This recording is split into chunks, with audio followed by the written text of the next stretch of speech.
Сайн та бүхэн өнөөдөр юм дэрвээ. За Cryptoverse ээлжид нэг дугаар өрхөд бэлэн боллоо. За энэ 7 хоногт бол ерөнхийдөө нэлээд том төдөл яригдсан. За юу болов? За эхнийх нь ингэж байна.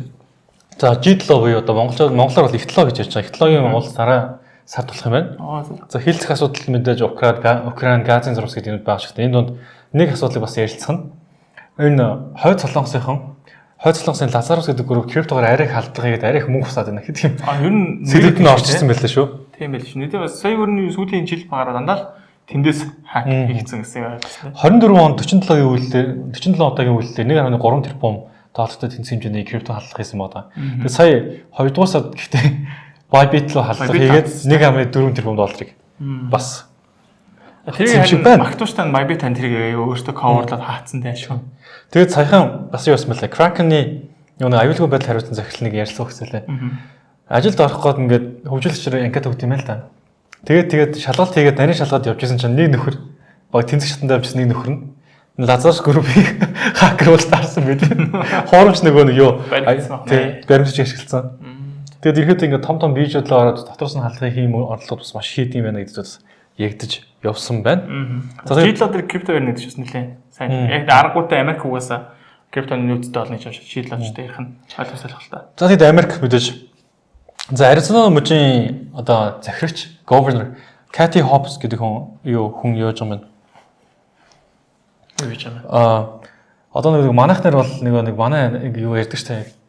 Ашиглаагүй зогсоолдоо одоо олон жил болсон машиныг бол ингээд холдуулна гэдэгтэй адилхан. Манайхан одоо ингээд 3 жилийн хугацаанд ямар нэг крипто wallet чинь ч юм уу бүртлээ тэр биржид нь одоо ингээд хөдлөөгүй байгаад тухайн эзэнтэй холбоотой эзний ямар нэгэн байдлаар харилцах боломжгүй байх юм бол можтой хурааж авна гэдэг зүйл бас хэрэгжүүлнэ гэж байгаа юм байна. Миний ойлгосноор. Яаж тэр юу гэсэн хоол хийж болохгүй гэсэн үг. Ямар 3 жил дотор ямар нэгэн байдлаар чамтай холбогдсон шүү дээ. Одоо энэ хөрөнгөж одоо эзэмшигч нь байгаа юм уу? Та эзэмшиж байгаагүй юу? Ашиглахгүй юу?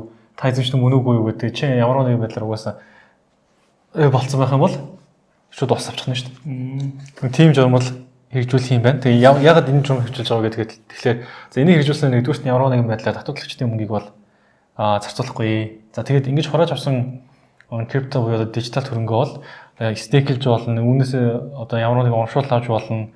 Холбогдлолтой airdrop байх бол airdrop-ын бас бүгднийг авнаа гэдэг зүйл бас ярьж байгаа байна. 5 сарын 3-нд бол энэ өөр Аризона мужийн захирагч нь юу басан гэмтэрхтэй холбоотой ч юм уу хурааж авсан хөрөнгөөр биткойн авъя л да гэдэг төсөл орж ирэхэд бол тэрийг бол ингэ юу басан витод буюу хориглосон байгаа. Хориг тавьсан байгаа. Тэгсэн мөртлөө ийм дээр болонгоо зөвшөөрлөгдсөн байгаа. Ямар нэгэн байдлаар татварлагчдын мөнгө өргөхгүй юм чинь окей гэсэн юм шиг байна. Тэгээд зөв үнэгүй орж иж байгаа даа ярьж юмштэй. Тэгэхээр нөгөө талын Техас мужид болонгод бас одоо хоёр шатны хилцүүлэл үлдэж байгаа шиг байна. Сүүлийн шатны 9-4 харьцаатаагаар бол цаашаа өргөдөн баригдсан. Тэгээд Техас хаусаараа хилцээд тэгэхээр дараа нь захирагч тухайн мужийн захирагч нь хүлээн зөвшөөрснөөр биткойны нөөцтэй болно гэж. Тийм. Хоёр дахь муж баг болох юм шиг байна. За анхны муж бол тодорсон.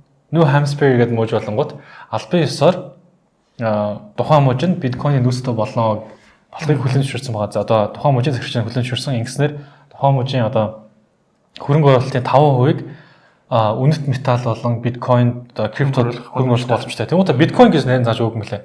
500 тэрбумаас дээш үнэлгээтэй дижитал хөрөнгө болж болно гэдэг. Одоогийн байдлаар үгүйс энэ ганцхан биткойн л ба. Ийм зүйл болцсон. Тэгээд анхны мужид нь бол одоо биткойны нөөцтэй бол болчлоо. Дараа дараагийн мужид орж ирэх байх. Болж шүү те. Тэгээд нөгөө талд бас мэдээлэл дөрхөн хүн нэг энтэй төстэй үйлдэл хийсэн байгаа. За Дэвид Бейли гэдэг одоо Америкийн ерөнхийлөгчийн багш ойрын зөвлөх гэж байгаа. Bitcoin Inc гэдэг криптотой холбоотой медиа компанийн одоо CEO-гоор явдаг хүн биткойнд хөрөнгө оруулах тийм одоо компани байгуулад компани одоо авч явж байгаа юм байна. Тэр нь одоо 300 сая долларын хөрөнгө оруулалтыг бас татаж чадсан. Одоо гэхдээ энэ алтан бусаа шүү. Ерөнхийдөө бол тооныг алтан бус тоо байгаа зүгээр юм хов явж илээ. Тэгээд удахгүй энэ компаниас тамхины өрөөний үед тийм тамхины сегменттэй олон нийтэд нээлттэй компани болох сурвалж байлээ. Хувьцаа гарах. Тэгэх юм бол энэ одоо анхны биткойн хөрвүүлдэг хувьцаа гаргасан компани болж хүрэх юм шиг байл шүү. Тэгэл мэдээлэл өөр хүн иймэрхүү үйлдэлүүд хийж байна гэдэг чинь бас дээшэл харсан байгаагийн шинжилгээ бэлгүүдээ те. Магадaltaй юм. Одоо нэг Warren Buffett энэ төр одоо бараг ийшээ хөрөнгө оруулалт хийх л та. Өөрөө цачин биткойн авдаг мөртлөө биткойн авдаг газрууд хөрөнгө оруулалтыг яваад байгаа шүү дээ. Тийм, Barclays гэдэг банк нь тэгээд байна шүү. Магадгүй бас энэ олон нийт толцоо бэлгэх юм бол Warren Buffett илүү хөрөнгө оруулалт хийж магадгүй юм байна. За тэгээд өнгөрсөн 6-7 хоногийн одоо крипто хөрөнгө оруулж байгаа хүмүүсийн wallet-д судалгаа хийж үзсэн байна л да. сантиметрийн судалгаагаар За. ерөөдөө бол 81338 биткойныг 10-аас 100000 биткойн эзэмшдэг wallet-ууд бол ингээд нэмээд засал авсан байна. Эсрэгээр нөгөө тал нь 0.1 биткойноос доошо биткойн эзэмшдэг wallet-ууд 290 биткойныг энэ хугацаанд ингээд зарсан байна. Still нөгөө нэг томчууд ч одоо их багчууд зарж аваад байна шүү дээ гэдэг үйлдэл бас тавтаж байгаа юм байна. Тэгээд ерөнхийдөө ингээд зүг тоглоо харах юм бол томчууд авсны дараачаар ханшилээд өгөх хандлагатай байдаг тийм ээ. Магадгүй өсөлт орж магадгүй. Нөгөө талд бас нэг сонирхолтой үйл ажиллагаа болсон. Visa гэдээ баг шүү дээ. Бүгд Visa мэдэх бах.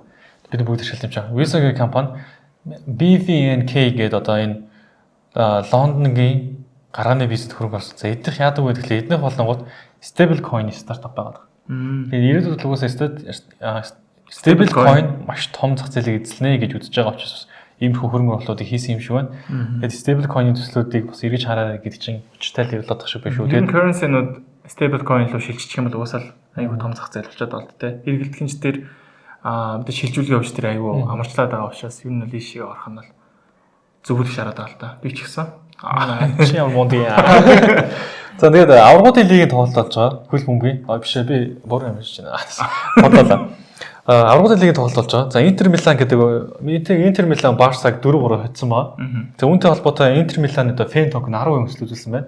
За хэрвээ та ер нь криптогийн халуурлын үед байсан бол хөл бөмбөгийн багууд бүгдээр фэн токентэй байгаа. Одоо дээрээс нь e-спортын багууд ч гэсэн фэн токентэй байгаа. За фэн токеноор дамжуулж та фэнүүдтэйг харьцдаг, мерч авахны хөнгөлөлт үзүүлдэг ч юм уу. Давхар нөгөө нэг олон нийтэд харьцдаг олон нийтийн саналыг татдаг санал хураалтын хэлбэрээр ашигладаг тийм даавал ашигладаг.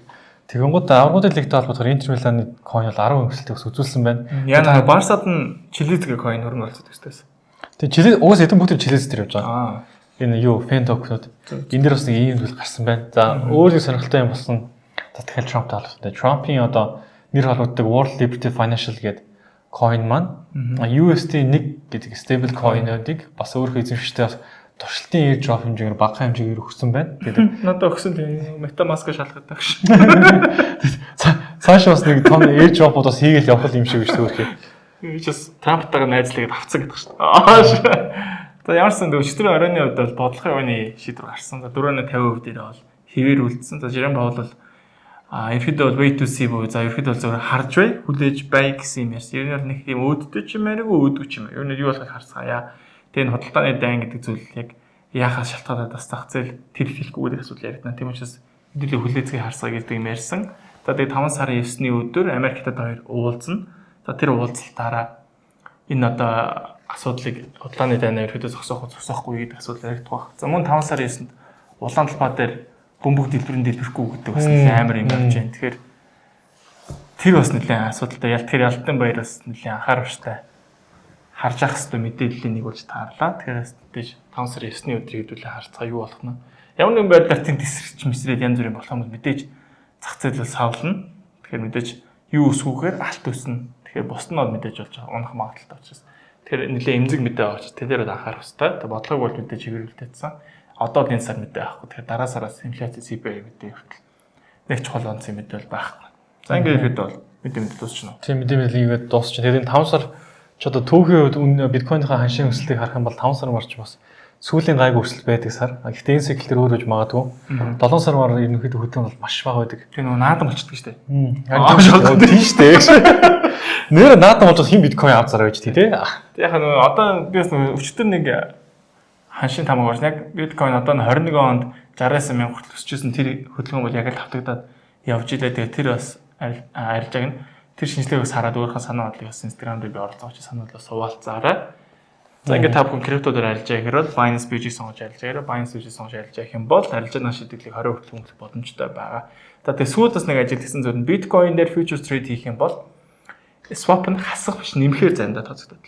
Тэгэхээр арилжаагаа хонолцсон одоо миний маржин хасагддаг байсан бол сэргээрээ надад илүү маржин дээр нэмэх ч юм уу тийм бас илүү урамшуул байгаад байгаа юм шиг үлээ. Тэгэхээр тэрийг бас та бүхэн судлаарай. За мөн Forex орчоол XM болон MOT гэсэн брокер танд хэлж байгаа. Доор бол ингэ бүрдүүлэх юм бол тус-тусын брокер танд урамшууллаа манай линкээр орсон гэдэг өгч байгаа шүү. За ингээд тэгнэж дээр авах. За тий орч шүүд.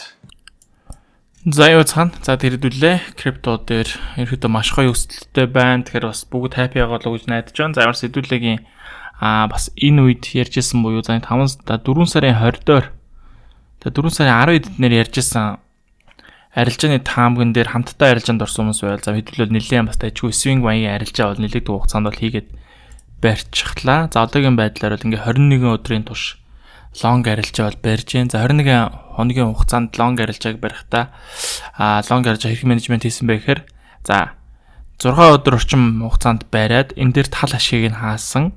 За дахиж явж байгаад энэ дээр ийм bearish дээр нь үүсэх үед нь за окей энэ bearish дээр нь доошоо нийлээ эрсдэлтэй байх учраас дахиад тал ашгийг хаалаа гэд миний хувьд бол энэ дахиад тал ашгийг хаасан. Тэгэхээр одоо бол нийт арилжааныхаа 70 орчим хувийг хаацсан. Үлдсэн 25% ашиг бол одоо энд still long арилжаатай явж байгаа.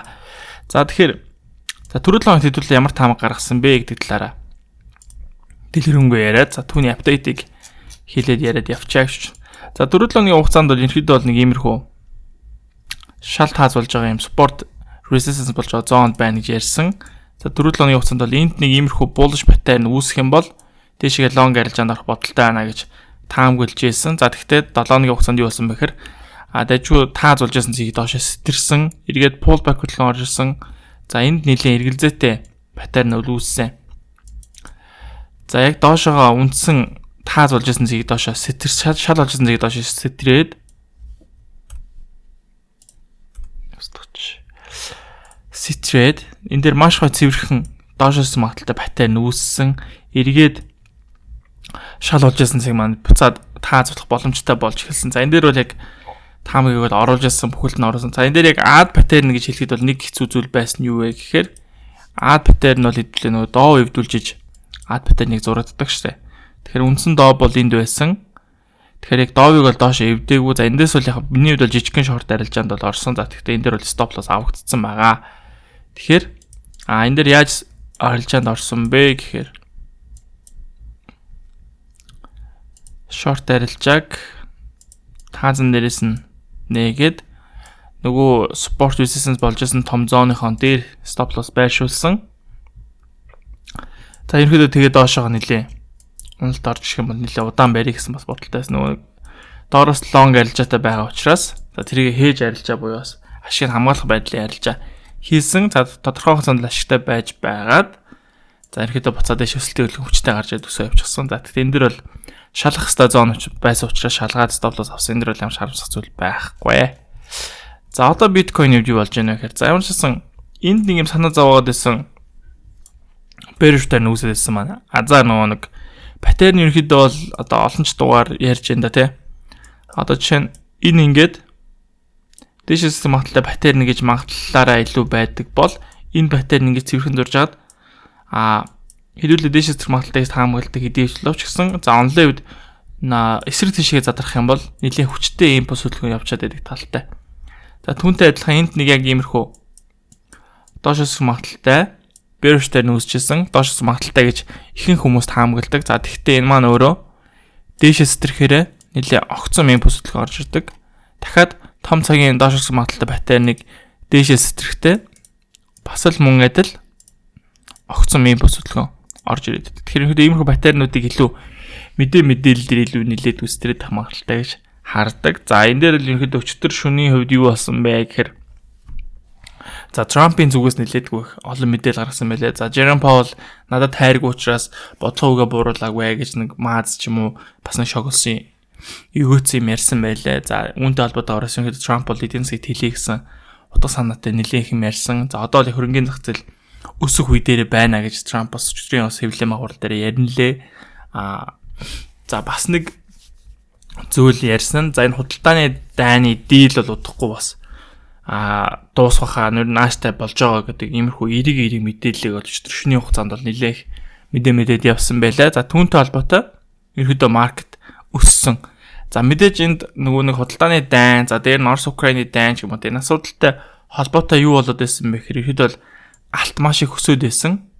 Алт өсөд байсан. За одоо харин нөгөө эргээгээд зах зээл докторжоод худалдааны дайн энэ намжнаа гэдэг сургаар алт угаасаа ийм үнэтэй байх шаардлагагүй гэдэг үднэс хүмүүс ашиг аваад авч гараад илүүтэйгээр нөх хөрвөх илүү одоо өндөр савлгаатай илүү риски хөрөнгө оруулалтыг сонирч усаасаа биткойн өсөж байгаа болов гэсэн бодолтой байна. За мөн адилхан Nasdaq буюу те Nasdaq S&P 500 гэх юм уу.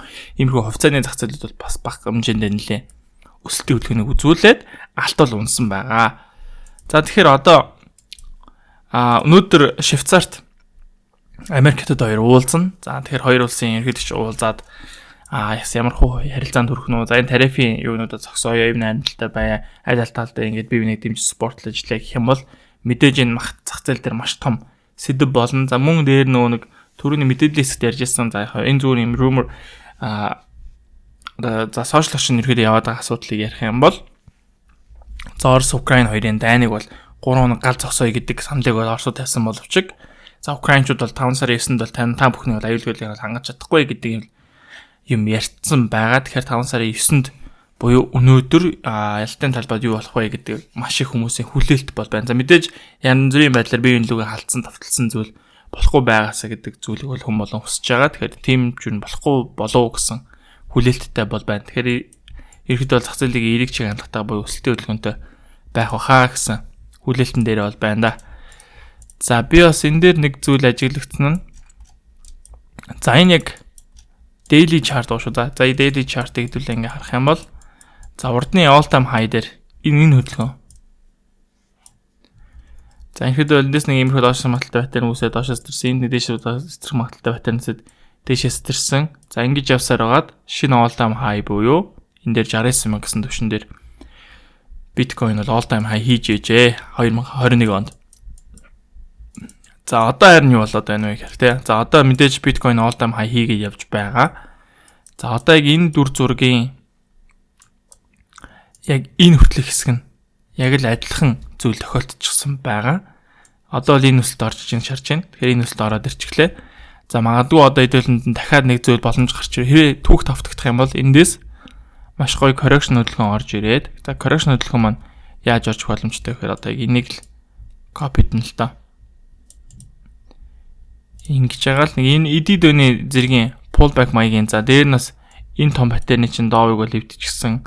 Дахиад том цагаараа ад паттерн үүслэх гэх юм бол энэ гоё bullish маягийн correction хөдөлгөөн орж бүрэн боломжтой харагдаад байгаа. Тэгэхээр мэдээж энэ хөдөлгөөн ороод ирэх юм бол хэдүүлээ яг юун дээр анхаарч арилжаа хийх хэрэгтэй вэ гэхээр одоо мэдээж урдны түүхэн дээр ярихад амархан. Гэхдээ яг эндээс хойших энэ түүх яг адилхан байгаа учраас за ерөнхийдөө иймэрхүү дүр зурагтай зүйл ажиглагдах юм бол хаанаас арилжаанд орох хэдүүлээ санах хэрэгтэй. Мэдээж паттерныг за ингээд нэг 2 удаа шалгачлаа шүү дээ, тэ. Тэгэхээр дараагийн 3 дахь спорт авах цэг нь ойлгомжтой болж эхэлнэ. Энэ хоёрын хооронд нь холбоо тавьчих учраас. За тийм учраас паттерны шалнаас буюу за risk entry хийх боломжтой. Risk entry-гийн гоё нь паттерныхаа доор stop loss тавьчихдаг учраас харьцангуй risk reward харьцаад маш гоё зөрүүтэй буюу reward нь өндөр, risk нь бага болж эхэлдэг. За хоцорлоо гэхэд энэ дундаас хөөж орлоо гэхэд аюу хэцүү болчдөг. Stop loss-ыг өндөр тавих шаардлагатай болдог. Энэ паттерн яг дээшээс сэрцэрхүүн ойлгомжгүй. За тэгэхээр магадгүй дээшээс сэрчлэхэд стрэлтэн дээр нь long арилжаа. За стрэлтэн дээр нь long арилжаа хийхийн даваа тал нь юу гэхээр яг хаана stop loss тавих нь маш ойлгомжтой болчдөг. Bullish паттернад стрэлцсэн учраас bullish паттерныхаа доор stop loss-оо тавьж өгөөд дээшээгээ long арилжаанд орчдөг. За мэдээж нэг хувийг эртэж байгаа бол ингээд 1 2 3-ыг олох хэмжээний арилжаа хийгээд явах зүгээрээ гэж бодож байна. За энэ байдлаар арилжааныхаа оролт гаралтыг бол хэрвээ яг иймэрхүү цэвэрхэн bullish паттерн буюу correction хөдөлгөөн ороод ирэх юм бол эндээс long арилжаанд орох бодолтой байгаа. Бодолтой байгаа жоохон. Миний хувьд одоо хэдүүлээ бол эндээс long арилжаанд орсон. Тэгэхээр хаа хүртэл барих боломж байна вэ гэхээр за мэдээж all time high хүртэл тэмүүлэх юм бол all time high дээр буюу за 108-аас 109k дээр том тааз байгаа. За үнийг стрейт явах юм бол түрүүчийн үндсэн 2021 оны хөдөлгөөн ороод ирэх юм бол нэг биткойн за эндээс нэг 70-аас 60-аас хүртэл өссөн. Тэгэхээр эндээс магадгүй нэг 112 мянга гэдэг төвшөнд хүрэх юм болов уу гэсэн эхний байдлаар л таамаг бол байна. За тэгтээ мэдээж 2021 оноос 2025 он юугаар ондоо вэ гэхээр мэдээж spot ETF-тэй болчихсон. Америкийн нэгдсэн улс хөрөнгийн бас нөөцөндөө биткойн авнаа гэсэн бас яриа явж байгаа. Зарим мужууд нь аваад тэр шийдвэр нь гарцсан яг хөдөлгөөн баа хийж эхлэегүй байна. Тэгэхээр магадгүй 21 оны энэ хөдөлгөөнөөс ч илүү өсөлтийн хөдөлгөөн дахиж орж ирэх магадaltaй гэж харж байгаа. За хитрхи өдөр төсөөлөж магадгүй тэгэхээр мэдээж та өөрөөсөө рискээ тооцоолоод арилжаанд орол зүгээрээ гэж хэлмээр байна. За Ethereum-ийн хувьд хэдүүлээ бас нэг дунд нь миний хувьд нэг шинжилгээ оруулсан байгаа. За Ethereum-д бол яг арилжаа хийж бол төдийлөн чадаагүй. Яагаад чадаагүй вэ гэхээр за энд бол нэг иймэрхүү барьжтай нүүссэн байна. За дээр нь гоё спорт цэг дээр bullish pattern нүүсээд дээшээ сэтрэлтийн хөдөлгөөн орж иж байна гэдэг яг энэ сэтрэлтийн хөдөлгөөн орж ирж байхад бол орцсон байхад бол ерөнхийдөө бол арилжаа шинжилгээ бол оруулсан. За түүнээс хойш миний юу хэлсэн бэ гэхээр pullback хүлээсэн. Дахиад нэг шалгалтын дээр нь миний хувьд бол харж чадаагүй. Тэгээд ингээд өссөн бахаан за дахиад нэг pullback хүлэе гэсэн боловч pullback нь орж доошоос тэрсэн болохоор за буцаад дахиад нэг 1700 гэсэн төвшинлөгөө шалгах юм болоо гэдэг байдлаар хүлээцтэй хандсан. За түүнээс хойш ерөнхийдөө ханшиг хараагүй байж байгаад энэ bullish pattern сэтрэлтэн дээр long арилжаанд бол орж чадаагүй. Ер нь бол харж исэн бол за магадгүй дахиад эндээс сэтэр хөдөлгөөн дээрээс нэг навд ч юм уу эндээс long арилжаанд орох бүрэн боломж бол байсан. Тэгэхээр энийг бол алдчихсан учраас хөөж бол ороогүй. За нэлээ огцом хүчтэй ороод асуусан. Эндээс long арилжаанд жишээ нь зарим хүмүүс ордог л баг л та. Миний бол иймэрхүү арилжаанд л ордоггүй. Эндээс long арилжаанд орчин хаана stop loss тавих ойлгомж болдог. Энд доор stop loss тавилаа гэхэд буцаад энэ мэдээний өсөлт чинь байлаа гэд буцаад ороод ирэх юм бол дансаа арьсалт оруулах хэрэгтэй учраас иймэрхүү том stop loss-ыг бол тавьж арилжаанд ордоггүй. За Ethereum-д маш гоё цэгээ одоо яг дээшээ стрээд гарч ирж байгаа хараад байгаа. За ингээд daily timer-аар харах юм бол таазуулсан ингээд шал дахиад шал болчихсон. За ихэд дээшээс тэрчгээрээ спорт аваад дээшээ дахиад өндөр өсөлт үзүүлэх бүрэн боломжтой. Ийм том зооныхон дээр бол за daily candle дээшээс тэрсэн дахиад дараагийн candle бол дээрээ үүсч байна те. Тэгэхээр мэдээж хэдүүлээ юу лэх вэ гэхээр өсөд гарч ирлээ pullback хөдөлгөөн. За энийг яг нэг урдны түүхээр бас харна гэсэн. Урдны түүхийг харах юм бол за энэ стрээд энэ дээр маш гоё price action гэсэн мэт стрээд pullback буюу за 2100 гэсэн төвшин дээр хүмүүс худалдаа авалтыг хийгээд байгаа нь харагдаж байгаа учраас эндээс хариулт аваад байна. Тийм учраас эндээс long арилжаа гэдэг утгаараа дээшээ өсөлтийн хөдөлгөөн бол орж ирсэн. Тэгэхээр одоо бас хэдүүлэн дээр юу лэх вэ гэхээр эхний л candle гарч ирж байна. Тэгээд энэ мэдээж price action буюу эндээс хүмүүс худалдаа авалт хийгээд байх юм бол мэдээж дараагийн өсөлтийн хөдөлгөөн бол дээшээ орчих бүр боломж тарагддаг. За түүний тулд бол мэдээж биткойн бас өндөр өсөлтөд хадгалж авах хэрэгтэй. За энэ тоног бас нэг шинэ арилжаа нээсэн нь за Solana дээр арилжаа нээсэн. За Solana дээр яагаад арилжаа нээсэн бэ гэхээр за маш гоё bullish цэвэрхэн паттерн үүсч байна да гэд таамгийг бол за хараахан стриг багт нь бол оруулсан. За ихэд тэгээд харж агаад сэтрэлтэн дээр нь long арилжаанд ороод за түүнийг одоо бол за яг энэ орсон цэгмийг нь хармаар байх юм бол Telegram дээр за ихэд бол хаанаас яаж орсон бэ гэдэг нь бол харагдаж байгаа. Одоогийн байдлаар яг break-even stop loss буюу дээшээгээ TP open stop loss байхгүй ямар ч риск байхгүй арилжаа хийцэн байгаа гэсэн. Тэгэхээр одоо ерөнхийдөө бол яг энэ дугаар орж явах үед бол нэлээд зах зээл маш өндөр өсөлтийг бол бүгдээрээ үзүүлчихсэн байгаа. Огцом өсөлтүүд үзүүлсэн байгаа учраас одоо хэдүүлээ яг яаж form орохгүйгээр арилжаа хийх вэ гэхээр хэдүүлээ ерөөсөө correction хөдөлгөөн хүлээх хэрэгтэй. Зах зээл ерөнхийдөө өндөр өсөлтийн хөдөлгөөн үзүүлээ яваад байгаа учраас эндээс орох боломжуудыг алдчихсан учраас одоо ингэ харж агаад мэдээж correction хөдөлгөөн буюу bullish pattern цэвэрхэн үүсэх юм бол тэндээс нь long арилжаанд ороод явах юм бол арай илүү түүх юм болоо гэж бодож байна. Тэгэхээр одоохондоо бол ханшийн түүх бол яг шууд яг өндөр импульс хөдөлгөөнтэй байгаа учраас яг таамаг гарахад бол хүнд байна. Тэгэхээр хэдүүлээ correction хөдөлгөөн орж ирэх юм бол дараагийн энэ импульс хөдөлгөөн дахиад орж магадгүй гэдэг байдлаас харж агаад risk reward-а тооцоод арилжаанд хийвэл зүгээр. За мэдээж дараа 7 оны дугаар хүртэл ханш юу болох нь вэ? За тэр хугацаанд бас дэжгүй паттерн үүсэх юм бол сошиал сувгуудаараа хаваалцаад явчаа гэж бодож байна. За ингээ ерөнхийдөө бол энэ удаагийн дугаарыг дуусгая. Мэдээж крипто өсөлттэй бүгд happy Friday. За ингээ дараагийн дугаар уулзтлаа. Түр баяртай.